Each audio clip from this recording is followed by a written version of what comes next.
राम राम, नमस्ते, hi everyone. Welcome back to my YouTube channel science with Vishnu. मेरा नाम है विष्णु यादव।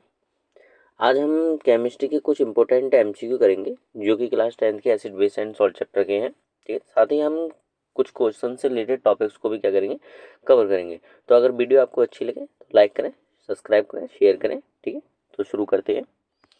आप पहले क्वेश्चन देखेंगे। पहला क्वेश्चन है the colour of the phenolphthalein in acidic medium is.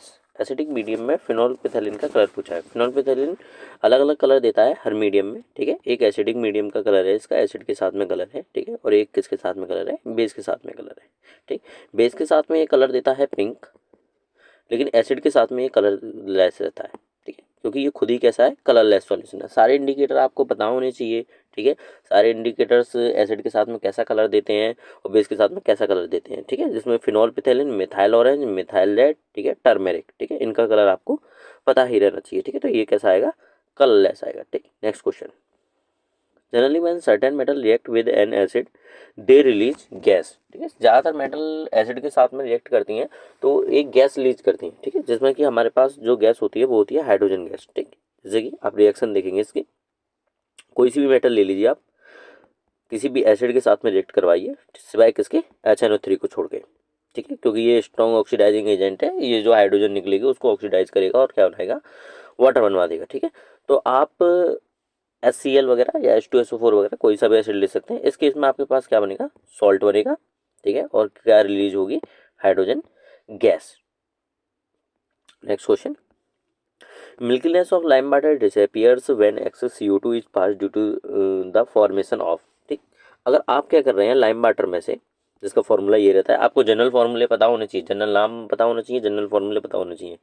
अगर लाइम वाटर में से मैंने CO2 को पास कराया तो ये किस में कन्वर्ट हो जाता है, CaCO3 में कन्वर्ट होगा। ठीक, इसका कलर कैसा रहता है, मिल्की रहता है। लेकिन इसी बात को मैंने क्या कर दिया, ज्यादा CO2 के साथ कर दिया कि फर्दर मैं इसमें से CO2 पास कराते जा रहा हूँ। ठीक है, तो फिर बेटा इसमें एसिड बनने लग जाएगा। ठीक है, और इसकी वैलेंसी कितनी रहती है, माइनस की बनी, यानी कि इसके साथ में कैल्शियम जुड़ना ही है। ठीक है, तो इसकी क्या बनेगा, CaHCO3 का होल ट्वाइस, यानी कैल्शियम बाई कार्बोनेट। ठीक है, ये सॉल्ट कौन सा बनेगा, कैल्शियम बाई कार्बोनेट। और इसका जो कलर रहता है वो कलरलेस रहता है। ठीक है, मतलब जैसे कि पानी दिखेगा बिल्कुल ऐसा दिखेगा। तो मतलब ये अब इसकी मिल्कीनेस क्या हो रही है, खत्म हो रही है। यहाँ के इसकी मिल्कीनेस क्या हो जा रही है, खत्म हो जा रही है। ठीक, तो यानी कि calcium carbonate, calcium by carbonate हमारा अगला प्रोडक्ट। नेक्स्ट क्वेश्चन की तरफ चलते हैं। What is found when zinc react with sodium hydroxide. सारे मेटल के ऑक्साइड कैसे होते हैं, बेस होते हैं। सारे मेटल के ऑक्साइड क्या होते हैं, बेस होते हैं। ठीक, लेकिन अगर मैंने इन दोनों मेटल के ऑक्साइड को छोड़ दिया तो ये कैसे होते हैं, बेस के साथ में भी रिएक्शन देते हैं और बेटा एसिड के साथ में भी रिएक्ट देते हैं। इसका मतलब इन ऑक्साइड को बोलते हैं एम्फोटेरिक ऑक्साइड, एम्फोटेरिक ऑक्साइड्स। ठीक, यानी कि अगर जिंक हाइड्रोक्साइड के साथ में रिएक्शन देगा तो वो सोडियम जिंकेट सॉल्ट बनाता है। ठीक है, और लिबरेट करता है हाइड्रोजन गैस। और एल्युमिनियम के साथ में अगर रिएक्ट करेगा तो सोडियम एल्यूमिनेट सॉल्ट बनाएगा और रिलीज करेगा आपकी हाइड्रोजन गैस। एक रिएक्शन हम इसकी जरूर देखेंगे। ठीक है, किस जिंक ने क्या करी है, रिएक्शन करी है किसके साथ में, सॉरी, जिंक ने रिएक्शन करी है सोडियम हाइड्रोक्साइड के साथ में, NaOH के साथ में। ठीक, तो ये इसने क्या बनाया है, सोडियम जिंकेट सॉल्ट बनाया है, सोडियम जिंकेट सॉल्ट बनाया है। ठीक है, 2 4 6 प्लस हाइड्रोजन गैस। ठीक है, इसमें बैलेंसी हमें बराबर करनी पड़ती है। आपसे मैंने पहले ही बोला है कि आपको बैलेंसी आनी चाहिए, निकालनी आनी चाहिए। ठीक है, बैलेंसी के हिसाब से आपको कंपाउंड बनाने भी आने चाहिए। ठीक है, देखो प्लस माइनस सबकी बैलेंसी क्या है, बराबर है। हमने यहाँ प्लस क्यों रखा है, माइनस आएगी बैलेंस। ठीक है, अगले क्वेश्चन की तरफ चलते हैं। तो इसका ऑप्शन जो रहेगा वो आपके पास कौन सा रहेगा, sodium zincate and hydrogen gas. Next question.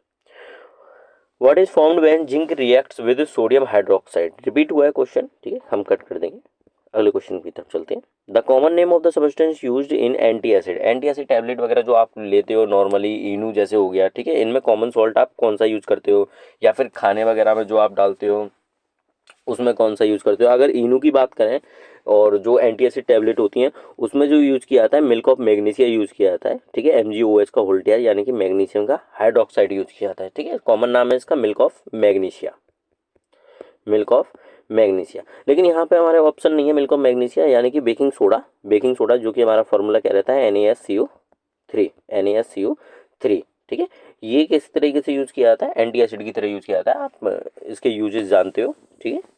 आपको हर सॉल्ट का नाम पता होना चाहिए, उसका फॉर्मूला पता होना चाहिए और उसके यूजेस पता ही होना चाहिए, ठीक है। एक सॉल्ट आपके पास जरूर आएगा बोर्ड में जिसके यूजेस आपसे पूछे जाएंगे। Rain is called acid rain when it is, मतलब एसिड रेन कब कही जाती है, ठीक है। कोई भी चीज एसिडिक तभी कही जाएगी जब उसकी पीएच वैल्यू नीचे हो जाएगी 7 से, थी यानी कि दो ऑप्शन तो हमारे पास वैसे ही गलत होने वाले हैं, ठीक। और जो अगर पीएच वैल्यू कितनी गिर जाती है 5.6 के आसपास आ जाती है, अराउंड 5.6 से भी नीचे आ जाए तो वो रेन कही जाती है, एसिडिक रेन कही जाती है, ठीक है। अगला क्वेश्चन है when you clean a metal, जब हम मेटल को क्या कर रहे हैं, क्लीन कर रहे हैं टैमरिंड से, मतलब हल्दी से, ठीक है, रिएक्शन टेकिंग प्लेस। तो आपको पता है टैमरिंड में कौन सा एसिड मिलता है, tartaric acid, tartaric acid.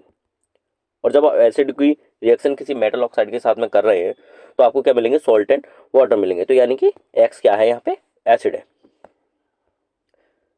Sodium hydroxide turns फिनोल्फिथैलिन solution, अभी मैंने ऊपर बताया था आपको कि फिनोल्फिथैलिन एसिड के साथ में कैसा कलर देगा और बेस के साथ में कैसा कलर देगा, ठीक है। तो इसका आंसर आप मुझे क्या करोगे, कमेंट करोगे। Next question, sodium carbonate is a basic salt because it is a salt of a. अगर कोई हमारे पास सॉल्ट है, कोई भी सॉल्ट है, सोडियम कार्बोनेट, ठीक है, अगर इसका नेचर कैसा आ रहा है, बेसिक आ रहा है सॉल्ट का, पता है आपको सॉल्ट कैसा बना होगा, यानी कि एक एसिड लेके बना होगा, एक एसिड लेके बना होगा और एक कैसा ले हुआ होगा, बेस। लेकिन डिपेंड कर रहा है कि ये बेस कब होगा, ये एसिड कब होगा। जब आप इसमें स्ट्रॉन्ग बेस ले लोगे तो ये सॉल्ट बनेगा बेसिक, और बीक कैसा ले लोगे, एसिड। अगर दोनों ही चीजें आपने बराबर ले ली, बीक बीक ले लिए तो ये न्यूट्रल बनेगा, स्ट्रॉन्ग स्ट्रॉन्ग ले लिए तो ये न्यूट्रल बनेगा। लेकिन आपने अगर स्ट्रॉन्ग बेस लिया है और स्ट्रॉन्ग क्या लिया है, वो सॉरी बीक क्या लिया है, एसिड, तो उस केस में आपका कैसा सॉल्ट बनेगा, बेसिक। अगर आप स्ट्रॉन्ग यहाँ एसिड ले लेते तो इस केस में एसिडिक सॉल्ट बनता है, ठीक है। तो इसका मतलब कि option D is correct answer है, क्योंकि बीक एसिड लिया है आपने और कैसा लिया है, स्ट्रॉन्ग बेस लिया है, ठीक है। Next question, which one of the given is true if A substance has the pH value of 7। अगर किसी सबस्टेंस की पीएच वैल्यू 7 आ रही है तो उसके बारे में सही क्या है, the substance is a base, base तो तब होंगे जब पीएच वैल्यू 7 से ज्यादा होगी। The substance is an acid, the pH value 7 से नीचे होगी तब क्या होंगे, एसिड होंगे। The substance is a neutral, correct है, न्यूट्रल होगा। 7 क्या होती है, 1 से 0 से कही जाती है वैसे तो, लेकिन 1 से 14 तक क्या होती है, पीएच वैल्यू अराउंड लाई करती है, और 7 पे क्या होती है, ये न्यूट्रल होती है, ठीक है। ऐसा समझिए गाड़ी में 4 गियर है, ठीक है, तो 2 पे आके क्या हो जाएगा, न्यूट्रल ही हो जाएगा। नेक्स्ट क्वेश्चन, केस स्टडी है हमारे पास। नेक्स्ट केस स्टडी देखेंगे, केस स्टडी हम पढ़ेंगे नहीं फिर से, हम सीधे सिर्फ क्या करेंगे, क्वेश्चन करेंगे। अगर हमें जरूरत जहाँ पड़ेगी केस स्टडी पढ़ने की, हम वहाँ केस स्टडी पढ़ेंगे। विच of the following acid is represent in lemon, lemon में कौन सा एसिड पाया जाता है, शायद इससे सरल कोई आंसर अब मिलेगा आपको, सिट्रिक एसिड पाया जाता है। सारे नेचुरल एसिड आपको पता होने चाहिए कि कौन सी फ्रूट में कौन सा एसिड पाया जाता है, काफी ज्यादा इंपॉर्टेंट है, एक आपको पूछा ही जाएगा। The nature of the copper oxide is, सारे मेटल का, कॉपर ऑक्साइड क्या, जितने भी सारे मेटल होते हैं हमारे पास, जितने भी मेटल है, अगर मैं उसकी ऑक्सीजन के साथ में रिएक्शन करा दूं, मतलब कंबसन करा दूं, बर्निंग करा दूं, ऑक्सीडेशन करा दूं, आप कुछ भी बोल सकते हैं, तो वो क्या बनाते हैं, मेटल का ऑक्साइड बनाते हैं। और मेटल के ऑक्साइड हमेशा कैसे होते हैं, बेस होते हैं, ऑलवेज बेस होते हैं, ठीक है। तो इसका मतलब ये कैसा होगा, कॉपर क्या है, मेटल है, ठीक है। और मेटल कैसे पहचानते हैं, जिसकी बैलेंस किस में रहती है, प्लस में रहती है, वो सब क्या होती है, मेटल होती हैं, ऐसे भी आप पता कर सकते हो, तो यानी कि basic. Next question, name the salt formed in the above reaction, ये इसकी रिएक्शन नहीं डाली गई है तो इसमें मैं बता नहीं पाऊंगा कौन सा सॉल्ट है। नेक्स्ट क्वेश्चन की तरफ चलते हैं, the phenomenon of getting tarnished is, copper getting tarnished is, मतलब कॉपर बदल जाता है जब आप इन्वायरमेंट में रख देते हो, एटमॉस्फेयर में रख देते हो, वो ग्रीन कलर की कोटिंग चढ़ जाती है उसके ऊपर, नॉर्मली आप उसे रस्ट बोलते हो कि कॉपर के ऊपर रस्ट आ गई, ग्रीन कलर की कोटिंग। क्योंकि बेटा कॉपर जब आप किस में रखते हो, इन्वायरमेंट में रखते हो, और वो हमेशा नमी सोखेगा और कार्बन डाइऑक्साइड के साथ में रिएक्ट करेगा, उसमें कार्बन डाइऑक्साइड लगातार घुल रही होगी, किसमें घुल रही होगी, वाटर में, और वाटर के साथ में क्या रिएक्ट हो रहा होगा, कॉपर, ठीक है। तो ये दो चीजें बनाता है, कॉपर का हाइड्रोक्साइड भी बनाता है, COH का उल्टा प्लस, और ये कॉपर का कार्बोनेट भी बनाता है, CuCO3, ठीक है, CuCO3। तो CuCO3 का जो कलर होता है वो कैसा होता है, ग्रीन होता है, ठीक है। ये कोराइजन टॉपिक है आपका, ठीक। इसको क्या बोलते हैं, कोराइजन बोलते हैं। मतलब धीरे धीरे कोई मेटल अपना कलर चेंज कर रही है एनवायरनमेंट में, उसको टॉपिक को क्या बोलेंगे आप, कोराइजन बोलेंगे। ठीक है, डिफाइन है कोराइजन की। ऐसे ही हमारे पास बहुत सारे कोराइजन में एफ ही आप रख देते हो एनवायरनमेंट में, तो ये कैसा हो जाता है, ब्राउन हो जाता है, क्योंकि ये किस में कन्वर्ट हो जाता है, Fe2O3 में, मतलब फेरिक ऑक्साइड में कन्वर्ट हो जाता है, ब्राउन हो जाता है। तो ये भी कोराइजन का एग्जांपल है। आप सिल्वर रख देते हो, सिल्वर कैसी हो जाती है, आपने नॉर्मली पजेबे देखी होंगी, मतलब तोड़ियाँ मम्मी की, वो कैसी हो जाती है, ब्लैक हो जाती है, क्योंकि बेटा सिल्वर क्या क्या कर जाती है, रिएक्ट कर जाती है सल्फर से, एनवायरनमेंट में जो सल्फर है उसके साथ में, और क्या बनाती है, सिल्वर सल्फाइड बना लेती है। ठीक है, तो इसका कलर कैसा होता है, ब्लैक होता है। सिल्वर सल्फाइड का कलर कैसा होता है, ब्लैक होता है। तो ये हमारे पास कुछ टॉपिक हैं जो हमें पता ही होना चाहिए कोराइजन के, आपसे पूछे जा सकते हैं। क्या है, हम केस स्टडी नहीं पढ़ेंगे दोबारा से, हम सिर्फ क्वेश्चन आंसर देखेंगे, जरूरत होगी तो हम पढ़ेंगे। हमारे पास केस स्टडी में कह रहा है, विच of the following does not form an acidic salt. Acidic salt कौन नहीं बनाएगा। ठीक है, आपने भले कोई सा भी बेस लिया हो, बेस लिया है हमने, ठीक है, लेकिन वो क्या नहीं बनाना है, एसिडिक सॉल्ट नहीं बनाना है। ठीक है, तो आप इसके साथ में क्या लोगे, बीक एसिड लोगे। अब बेटा आपको एग्जाम्पल पता होने चाहिए बीक एसिड के। यहाँ पे क्या होगा, एग्जाम्पल का खेल आ गया है कि आप एग्जाम्पल पता होंगे तो आप बता दोगे बीक एसिड कौन से हैं। लेबोरेटरी जितने भी एसिड होते हैं सब स्ट्रॉन्ग एसिड होते हैं। ठीक है, जिनमें एच ग्रुप हो, सॉरी, जिनमें कार्बन का इन्वॉल्वमेंट नहीं होगा वो कैसे होंगे, स्ट्रॉन्ग एसिड होंगे। ठीक है, जिनमें, और जिनमें कार्बन का इन्वॉल्वमेंट हो जाएगा वो कैसे हो जाएंगे, बीक एसिड हो जाएंगे। तो यहाँ आपको दिख रहा होगा कार्बोनिक एसिड। तो इसमें क्या है, कार्बन का इन्वॉल्वमेंट है, कार्बोनिक एसिड कौन सा होता है, CO3 के साथ में। ठीक है, H2। तो ये कैसा है, हमारा बीक एसिड है। आई होप आप समझ पा रहे होंगे मेरी बात को। तो बीक एसिड है, तो इसका मतलब बीक एसिड क्या नहीं बनाएगा, एसिडिक सॉल्ट नहीं बनाएगा, यानी ऑप्शन बी इज करेक्ट। अगर किसी कोई भी क्वेश्चन आपकी समझ में नहीं आ रहा है तो आप मुझे क्या कर देना, कमेंट कर देना, मैं जरूर आपको समझा दूंगा। Next question, which of the following salt has no water of crystallization. Water of crystallization आपने पढ़ा होगा, टॉपिक अच्छा टॉपिक है। वाटर ऑफ क्रिस्टलाइजेशन में ये कहा जाता है कि कोई भी सॉल्ट है, जैसे CuSO4 है, इसके साथ में वाटर के कुछ मॉलिक्यूल्स ऐड किए जाते हैं। ठीक है, वाटर डाला जाएगा, हीट किया जाएगा और उसे क्रिस्टल फॉर्म में बदला जाएगा दोबारा से, रिक्रिस्टलाइजेशन भी बोल देते हैं कभी कभार। तो इसका मतलब कि इसमें ऐड की गई है मॉलिक्यूल, यानी कि 5H2 इंटू 5H2 ऐसे आपको सॉल्ट लिखे हुए मिलते होंगे, Na2CO3। ठीक है, जो आपका क्या है, वाशिंग सोडा है, इसमें कितने रहते हैं, 10H2O। तो ये कहे जाते हैं वाटर ऑफ क्रिस्टलाइजेशन। तो इनमें से कौन सा ऐसा कंपाउंड है, डी ऑप्शन का है, ऐसा कौन सा कंपाउंड है जिसमें वाटर ऑफ क्रिस्टलाइजेशन नहीं मिलेगा। अगर आपको सबके फॉर्मूले पता होंगे बेटा तो आप आसानी से बता दोगे कि इसमें वाटर ऑफ क्रिस्टलाइजेशन नहीं मिलेगा। कॉपर सल्फेट होता है CuSO4, ठीक है, इंटू 5H2O, ये ब्लू कलर का होता है वाटर ऑफ क्रिस्टलाइजेशन। और washing soda Na2CO3 into 10H2O, ये फॉर्मूले काफ़ी ज़्यादा इंपॉर्टेंट है। अब बेकिंग सोडा NaHCO3, और जिप्सम आपका होता है CaSO4 इंटू 2H2O। तो आपको इन तीनों में क्या दिखाई दे रहे हैं, वाटर ऑफ क्रिस्टलाइजेशन दिखाई दे रहे हैं। सिर्फ हमारे पास एक बेकिंग सोडा है जिसमें वाटर ऑफ क्रिस्टलाइजेशन नहीं दिखाई दे रहा है। The formula of the baking soda is, अभी बताया मैंने बेकिंग सोडा का फॉर्मूला क्या होता है, आप मुझे कमेंट करेंगे, मैं इसका आंसर नहीं दूंगा। क्वेश्चन अगला है हमारे पास, electrolysis of brine solution produce chlorine gas and hydrogen hydrogen at, मतलब किस पर हाइड्रोजन गैस मिलेगी। कैथोड एनोड 2 पॉइंट होते हैं जब आप इलेक्ट्रोलाइसिस करा रहे हो, माइनस पॉइंट और प्लस पॉइंट जनरली आप जानते होंगे। कैथोड माइनस पॉइंट होता है और एनोड कैसा होता है, पॉजिटिव होता है। ए से ऐड कह सकते हो आप, और ऐड क्या होता है, पॉजिटिव। ठीक है, ऐसे भी याद रख सकते हो। तो जब आप ब्राइन सॉल्यूशन का इलेक्ट्रोलाइसिस कराते हो, ब्राइन सॉल्यूशन क्या होता है, NaCl का वाटर में सॉल्यूशन, वाटर में आपने सॉल्यूशन मिलाया है NaCl का, उसको क्या बोलोगे आप, ब्राइन सॉल्यूशन बोलोगे। जब आपने इसका इलेक्ट्रोलाइसिस कराया है, मतलब इसमें इलेक्ट्रिसिटी पास करिए, तो ये NaOH plus Cl2 plus hydrogen gas, ये कंपोनेंट में टूटता है। Cl2 हमेशा माइनस पॉइंट रहती है, आपको पता है जितनी भी नॉन मेटल्स हैं वो किस में रहती है, माइनस पॉइंट में रहती है। लेकिन हाइड्रोजन कैसी रहती है, प्लस पॉइंट में रहती है, मेटल के लाइक बिहेवियर करती है, इसलिए वो रिएक्टिविटी सीरीज में भी है। तो यानी ये प्लस चार्ज बनाएगी, ये क्या बनाएगा, Cl क्या बनाएगी, माइनस चार्ज बनाएगी। तो माइनस वाले प्लस वाले की तरफ जाएंगे और प्लस वाले माइनस वाले की तरफ जाएंगे, यानी कि ये किस पे मिलेगी, कैथोड पे। क्लोरीन गैस किस पे मिल रही है, कैथोड पे। और हमारे पास जो हाइड्रोजन गैस है वो किस पे मिल रही है, सॉरी हमने उल्टा बोल दिया, क्लोरीन गैस किस पे मिलेगी, पॉजिटिव टर्मिनल पे मिलेगी, मतलब एनोड पे। क्लोरीन गैस एनोड पे और हाइड्रोजन गैस किस पे मिलेगी, कैथोड पे। ठीक है, तो एनोड एंड कैथोड रेस्पेक्टिवली। ठीक, आई होप आप क्वेश्चन को समझे होंगे। Name the substance which on treatment with chlorine yields bleaching powder. ऐसा सब्सटेंस बताना है जो क्लोरीन गैस के साथ में रिएक्ट करे, ट्रीट किया जाए क्लोरीन गैस के साथ में, जो कि हमें किससे मिली है, ब्राइन सॉल्यूशन से मिली है, उसे क्लोर एल्कलाइड प्रोसेस भी बोल देते हैं।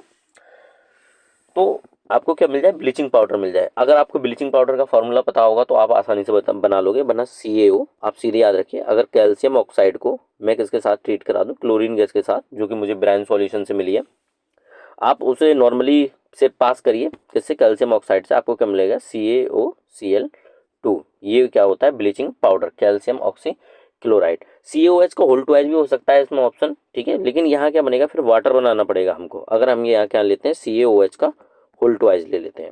ठीक है बेटा, तो वैसे तो आपकी NCERT जो मानती है वो क्या मानती है, CaO। उन्होंने रिएक्शन भी दिया तो इसलिए हम टॉपिक मानेंगे CaO। Next question, which one of the following is not required to find the pH of a solution. मतलब आप एक pH पता करना चाह रहे हो किसी भी सॉल्यूशन की, तो आप क्या यूज नहीं करोगे। आपको पता है pH का एक पेपर आता है, उस पर रेड कलर और पिंक कलर सारे कलर्स होते हैं, बेस की तरफ ब्लू कलर होते हैं, डार्क ब्लू, पर्पल वगैरह जो भी हैं।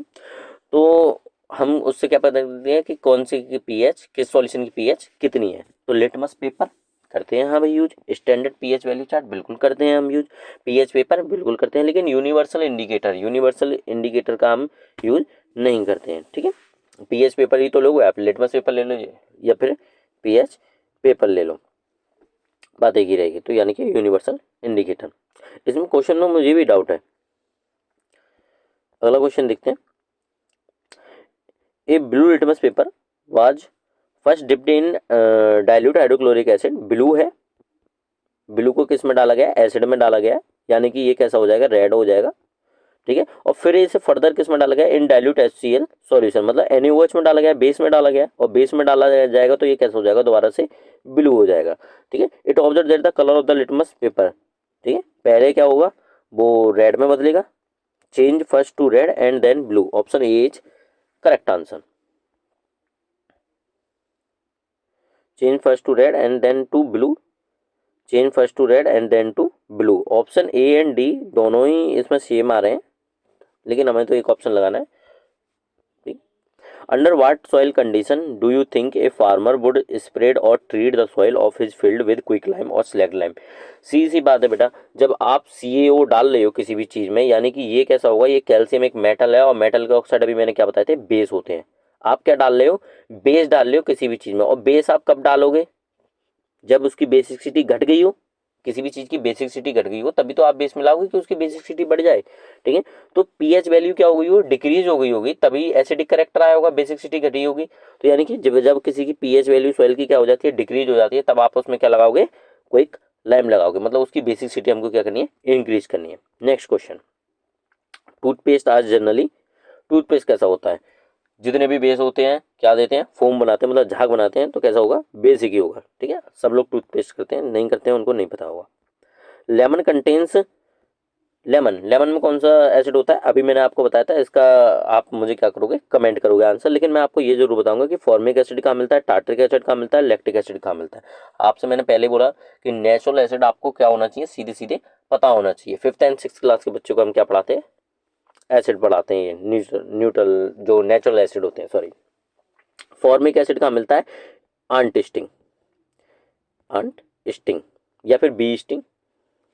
ठीक है, मतलब डंक, डंक मारे बिच्छू सा। तो स्टिंग, ये पेप्सी वाला स्टिंग नहीं है।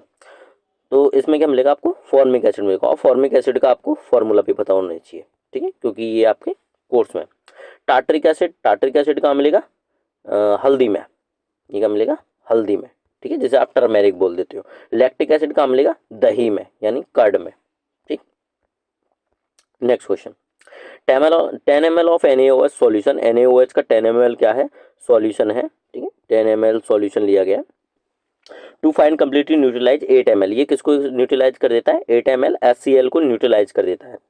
If we take 20 ml of same solution of NaOH, अगर मैंने क्या किया, इसको क्या कर लिया, 2 टाइम्स कर लिया, मतलब 20 ml कर लिया। The amount of HCl solution required to neutralize it will be, तो अमाउंट ऑफ न्यूट्रलाइजेशन का कितना होना चाहिए, मतलब कितना HCl क्या हो जाएगा, न्यूट्रलाइज कर देगा ये। तो दुगना कर लीजिए आप, इसका भी कितना हो जाएगा 16। शायद इस क्वेश्चन में कुछ नहीं था। On passing CO2 through lime water for a longer time why does the milkiness disappeared. ये क्वेश्चन मैंने अभी पीछे बताया था आपको, आप मुझे इसका आंसर कमेंट करोगे, ठीक है, कि क्या बनना था और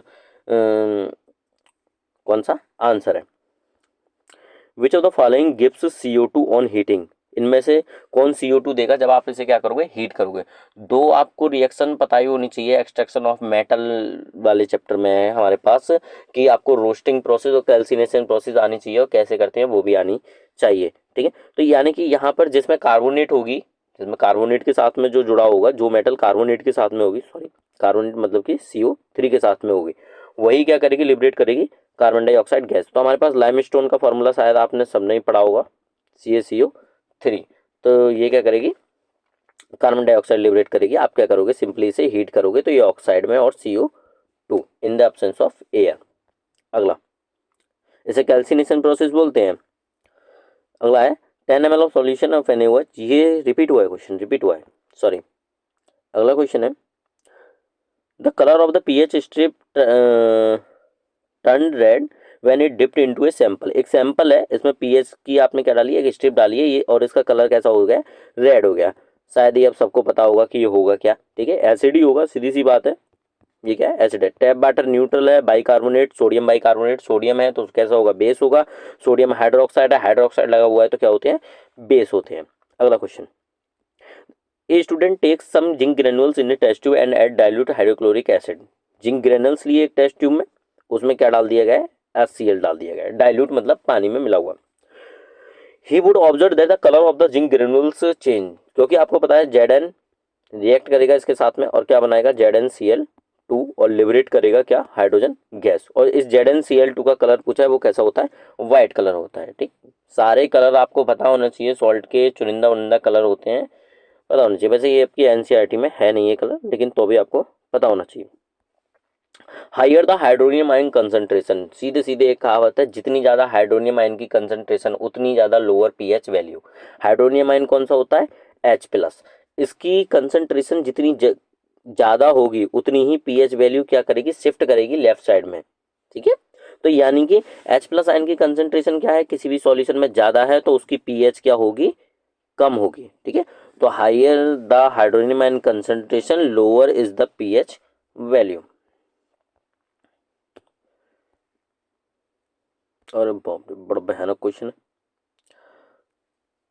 क्वेश्चन कह रहा है a student took 2 test tube containing 2 ml of dilute hydrochloric acid and added zinc granule to the test tube. A and solid sodium carbonate to test tube B as shown below, ठीक है। ए में क्या है, hydrochloric acid है जिसमें zinc के granules डाले गए हैं।